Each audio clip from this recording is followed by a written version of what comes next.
Welcome to the newest episode of Beyond the Fame with Jason Fraley. I'm your host, Jason Fraley, picking the brains of the top filmmakers, musicians, and artists of our time. Tony winner Myles performs in the world symphonic premiere of Rent in concert with the National Symphony Orchestra this Wednesday, Thursday, and Friday at the Kennedy Center in Washington, D.C. He joined me to discuss his journey from growing up in the D.C. area to winning the Tony on Broadway and even his upcoming film with Ava DuVernay.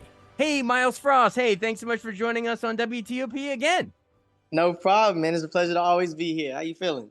I'm feeling good. I guess this is number 3 for us. We spoke to you just before the Tonys when you were nominated for MJ the Musical. Then we spoke right after the Tonys last year after you had won for MJ the Musical as Michael Jackson.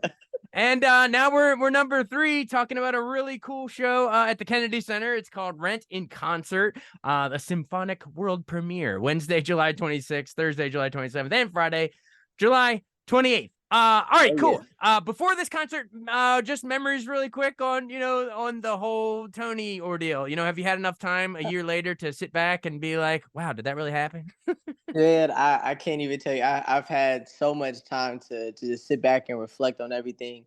And, it's truly been a blessing, like, I mean, even if I didn't win, like I always say, I'm just glad that I was able to, experience my first award, because that was my first award show I've ever been to. So to be able to experience that with family, it kind of tops and trumps all of that. So, I'm just blessed all the way around.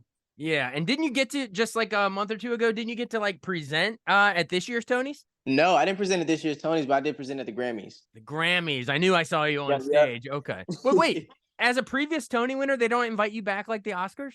Well, I don't think it's as traditional as they do it at the Oscars, but right. I don't know.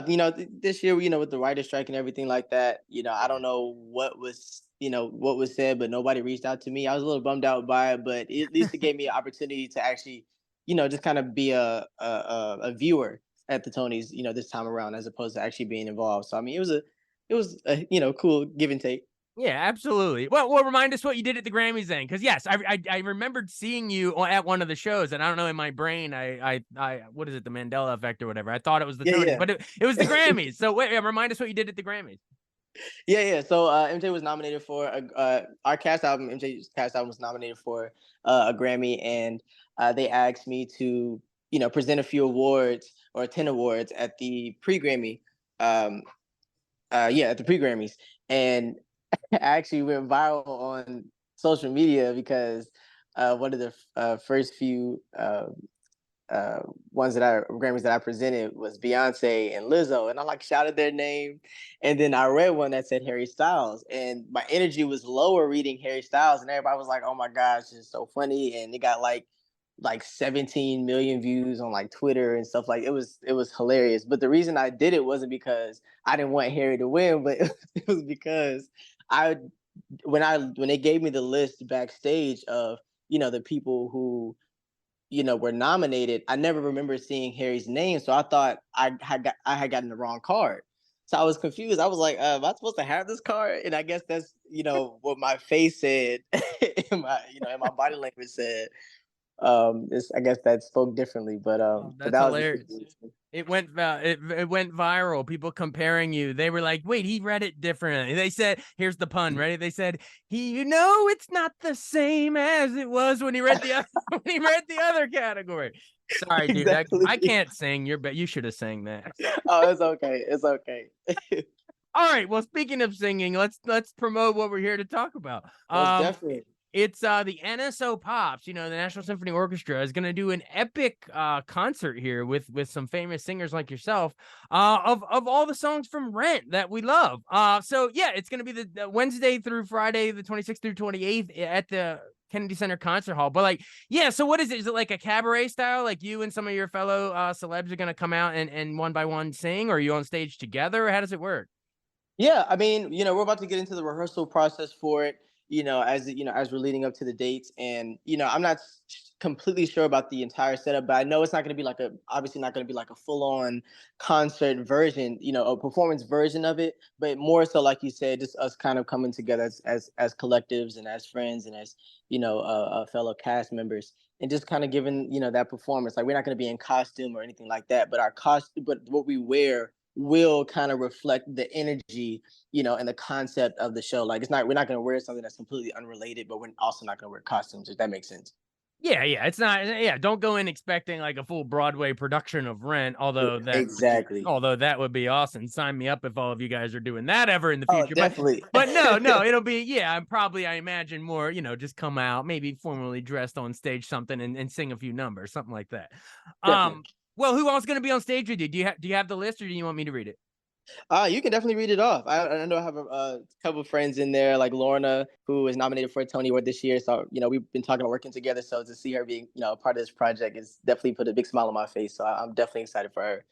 Yeah, you mentioned Lorna Courtney. There will be Jimmy Herod, yourself, Jordan Yep, yep. Donica, Awa Salseca, Andrew Barth Feldman, Ali Stroker, Alex Bonilio. I hope I said that right. Uh-huh. um, anyway, yeah, some big heavy hitters of the stage scene, musicals. No, most Uh, definitely, most definitely. all right, cool. Well, do you know what some of the songs we're gonna hear? I mean, Rent is one of those all time soundtracks for me. Yeah, I mean, the way I understand it, we're singing through everything. So, it's when we get more into the rehearsal process, I'll know some of the things that we're cutting. But as I know, we're singing through the whole show, pretty much. Awesome. Do you know yet what song you're going to be doing specifically, or do you find out at rehearsal? Yeah, so I'm gonna be playing Benny, actually. So anything that Benny's involved in, I will be involved in. So I'm super excited about that. And Benny's always seen as the villain in Rent, but I view him more as somebody who was just misguided. And there are a lot of references as the person who Benny used to be when he lived with everybody in the apartments, but nobody really considers what happened to him that changed him to make him the way that he is now, and in regards to the way that he treats people. So I'm definitely excited to see what ways I can bring that out, just solely through the concert version. Absolutely. Well, what was your experience originally with Rent? Like, I always love to hear when people, famous actors like yourself discovered a certain show. Like, did you grow up, did you watch the movie first? Did you see like a national tour of it? Did you go to Broadway? Like, I want to know what was your first exposure to it? Yeah, I mean, I'm still relatively new, to this world. I like I said, I'd done theater, in high school a few times, but then I really jumped from that to Broadway. So, you know, I always heard of Rent, but I had never seen it. And if I'm being transparent, I didn't watch Rent until like probably like 3 weeks ago you Right. know and but still, what it did for me, though, as seeing the different people who play Benny, from watching the original cast. I watched several different versions of it, watching the original cast, watching Tay Diggs do Benny, watching Mario, who I love as a singer, songwriter, performer, do Benny. It definitely gives me a whole bunch of different ideas of how I want to put all of that together and create my own version of who Benny is, on this particular stage. Oh yeah, and yeah, you mentioned Tay Diggs, man, but yeah, Adina Menzel and Adam Pascal and Anthony Yes, Rapp, and yes. I mean it's ridiculous. All of that first cast Crazy, was crazy talented, stacked. crazy talented. Absolutely, and not to mention, we need to mention Jonathan Larson, the late great, and I mean, I'm Yes, sure you've yes. you've done your research at this point, but yeah, like how he literally like passed away, like what was it, like the night of the first off Broadway performance or something like that. He didn't even Hmm. really get to live to see all this, but to me, that I mean, do you think that sort of adds to the mystique of it? That like here was someone that had something important to say, and I mean, yeah, he didn't die of AIDS, but he was capturing his friends that had died of AIDS, and then he himself also, it's almost like I got to get this out because he almost knew his time was short or something like that. I don't know. Do you think that sort of adds to the mystique of it? No, I definitely do. And you hear that story all the time of people, who work tirelessly, like they're on, like they have this inner clock that is just continuously ticking. They're like, I have to get this done, I have to get this done, and they bury themselves, in their work in that way. And I love how, Rick kind of speaks to that in some capacity. And but I definitely do think it adds to the mystique of the whole thing. And I think it leaves it open for people to have their own connections with certain characters and just their own view of the show, in general. And I definitely wish that he would, was here to see the fruits of that labor. Absolutely. Well, maybe, somewhere his spirit maybe is in the theater, the ghost of Jonathan Larson, the Oh, smiling of down, course. watching all these tributes like you're gonna do. Um, Talk about more, broadly about like the social impact of Rent in terms of, just equality, inclusion, LGBTQ stuff. Man, like I always think back, 1993 was, over here, Jonathan Larson's doing this on the East Coast with Rent for that first workshop in 93. Over on the Uh-huh. West Coast, that same year, there Tom Hanks and Denzel are starring in Philadelphia, which was a shockwave for LGBT stuff and AIDS and all the rest. Yeah, Right, like right. it's just crazy how stuff sort of bubbles up in the consciousness that I don't know. I think sometimes writers maybe just pluck it out of the cosmos at the same time, or so I don't know. Maybe it's just this weird synergy kismet. But talk about just like how ahead of its time it was. I mean, we're still sort of grappling with these issues today, but here they were in 1993 workshop, Yes. 96 Broadway. Rent was a game changer. Yeah, I was literally just going to bring that up. I think it's very interesting how, Rent is one of the many, beautiful shows that was centered around a certain time, and then when we compare that to the world that we live in today, it's not a lot has changed, it's alarming, but it also makes us realize how much work we actually have to do to get to the point of having equality all across the board, allowing people to be able to express themselves, however they please, and being accepted, while they express themselves however they please, and coming to terms with the fact that we're all human, you know what I'm saying, and we should just be able to come together just based off of that fact alone, and not treat people, based off of either the color of their skin, or, their gender, or, whatever the case is, because everybody has a story.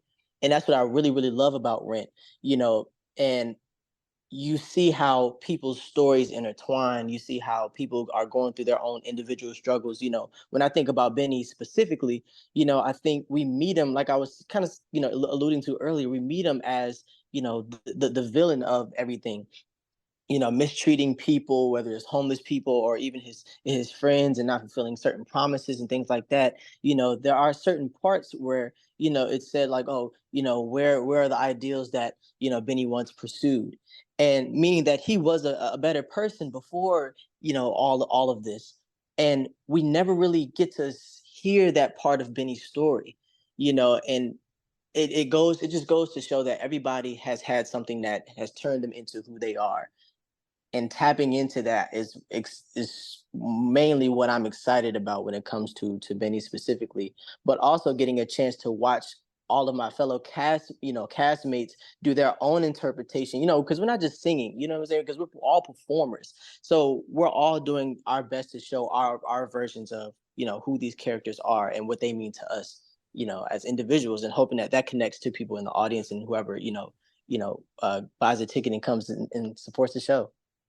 Absolutely. And yeah, like you're saying, like I'm sure the audiences at the Broadway shows or these Hollywood films or these award shows, I'm sure they're, probably more of the progressive audience. So I mean, a lot of them are probably like in agreement. But I think what really is important for concerts like the one you're doing, or whenever a Rent goes on national tour or something, is to Mhm. reach the people that maybe have never met a gay person in their whole life, and then they see Rent, and or an interracial couple or whatever. Like, it kind of opens their eyes and gets them out of those ignorant boxes that we all grew up in our little small towns or cities or whatever. Like, Mhm. it takes shows like this to sort of to reach people, I think. So No, yeah.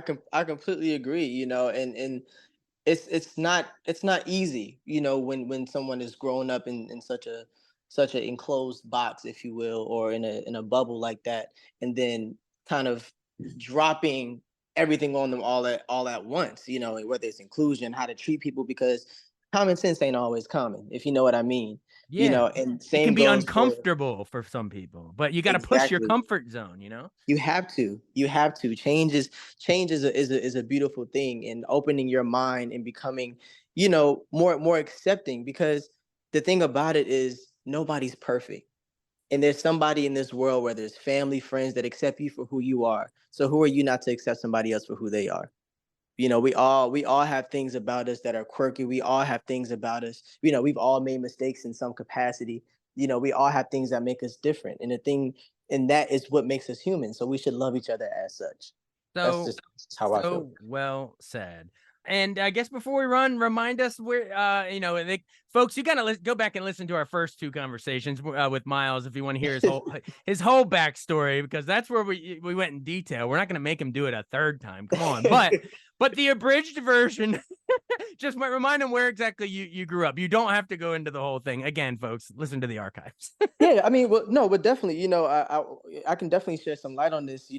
I'm from the DMV area, DC, Maryland, Virginia area. Predominantly DC and Maryland, and the fact that the Kennedy Center, which is in DC, is where I'll be performing is a huge full circle moment for me, and it's definitely for any family or friends or loved ones that weren't able to come to New York and see me in NJ the Musical, they're definitely going to be able to chance. They're definitely going to be able to have a chance to see me, and do what I love to do in some capacity, at the Kennedy Center. So I'm super, super blessed that it's happening, here. I'm home now. It's great to be back because I've been living in New York for a long time doing the show there. But yeah, so I'm from, DC, Maryland. I claim both. I've lived there about an equal amount of time. And I've been singing and acting and dancing since as long as I can remember. I'm not really trained. I wasn't never really trained in anything. I'm self-taught in a lot of different areas. I didn't receive dance training until I did MJ the Musical, and not a lot of people know that. So I definitely come from a very, very, very humble beginnings, and I'm just so blessed to be where I am. And I know that this is really just the beginning for me. I'm working on my own music. I have a couple projects coming out before the top of next year, and I'm going to be opening MJ in London next year also. So I'm very excited about that. Oh, awesome. In addition to Rent. MJ in London, that's awesome. And Ren at the Kennedy Center, and you teased a couple other projects. Are you allowed to say what those are? Is it film, TV, stage? Is there general terms you can tease without spoiling it? No, definitely. I have a movie coming out called Cast that I filmed with Ava DuVernay. It's a Cast beautiful, or beautiful. Yes, cash or cast? Cast, Caste. It's based off the book called Cast by Isabel Wilkerson, and it's a beautiful book about the caste system that was developed in India, and it's pretty much like a tier system of people being oppressed and mistreated, and we can just kind of go into a few different details of different stories of people. It's about 5 stories of people who have been affected by this terrible, terrible system, and just bringing more awareness to it. It's definitely going to be it's going to be a crazy, crazy movie. So I'm very excited about that. Like I said, I'm working on my own music. So, for people who are like, oh my God, I love what he does in MJ, but like, who is Myles Frost? Like, what is his sound? I'm definitely going to be dropping a couple projects just of my own music prior to going to London. So I'm very, very excited about that. Like I haven't stopped working since I left MJ on Broadway. Awesome music albums, as well as working with the great Ava DuVernay. I Of mean, course. Selma, and I mean so much. I mean the documentary, The 13th. I mean, just one of the greatest directors that's out there right now. So, all Yeah, right, so it's beautiful to work with as we well. got movies and TV and stuff. I'm sure we got music, we got Broadway, we got concerts at the Kennedy Center. You're doing a little of everything. It's so A awesome. little bit of everything. Awesome. Well, I Yes, promise I yes. won't keep you for 525,600 minutes. But seriously, Amen. folks, take me or leave me. One Song Glory, Light My Candle, Out Tonight, Will I La Vie Boheme. It goes on, the title song. It's just so Yeah, many. It's it's ridiculous. so many. Yeah, I haven't heard the orchestra yet, so I'm super, super, super excited because I know it's gonna sound so amazing. So I can't even wait for that, the musical aspect, of that either, because I'm a musician first. Yeah, So exactly. I definitely can't wait for that. Awesome. Well, we can't wait either. I guess we'll have to wait and see if do you change the lyrics to what is it? We're living in America at the. Do you say now? You say at the beginning of a new millennium. Right. You never But know. You never know. a You little gotta different. come and see. No, stick with the original lyrics, my friend. All right. Well, hey, thank you so much for taking. You're always so generous with your time. Thank you for number 3 here. The three-peat of Myles Frost on WTOP. Of course. And cheers to many, many more. Absolutely. All right, everybody. It's Rent in Concert, Symphonic World Premiere at the Kennedy Center Concert Hall with the National Symphony Orchestra, Myles Frost, so many others. It's gonna be epic. It's gonna be July 26th through the 28th. So get your tickets now. Hey, thanks, Myles. No problem. Later. See you, bro. Thanks so much for joining us on Beyond the Fame with Jason Fraley. Remember to hit the subscribe button and give us a 5-star rating if you like what you hear. We'll see you next time.